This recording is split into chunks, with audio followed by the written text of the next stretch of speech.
ඔබ දන්නවාද ලෝකයේ සමහර මිනිස්සුන්ගේ දෙවන ඇස නැත්තම් ආඥා චක්‍රය ස්වභාවිකවම අවදි වෙලා තියෙනවා කියලා. කෙනෙකුගේ දෙවන ඇස අවදි වුණාම එයාගෙන් දකින්න ලැබෙන ප්‍රධාන ලක්ෂණ තුනක් මෙන්න. පළවෙනි ලක්ෂණය තමයි සිදුවෙන්න යන දේවල් කලින්ම දැනීමේ පුදුමාකාර හැකියාව. ඔවුන්ට ඉතාමත් පැහැදිලි සිහින පේනවා වගේම ඒ සිහින සැබෑ ලෝකයේදී ඒ විදිහටම සිද්ධ වෙනවා.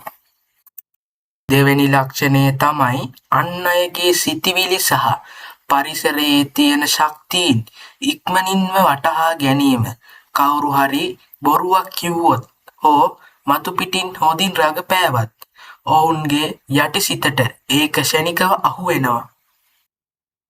තුන්වැනි ලක්ෂණය තමයි නළල මැදින් දැනෙන සුවිශේෂී තෙරපීම.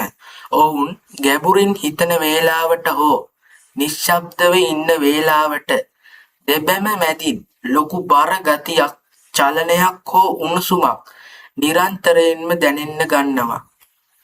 මේ ලක්ෂණ අතරින් එකක් හෝ ඔබටත් දැනිලා තියෙනවාද? පල්ලෙහායින් කමෙන්ට් කරන්න. මේ වගේ රහස් දිගටම දැනගන්න අපේ channel එක subscribe කරලා page එක follow කරලා තියාගන්න.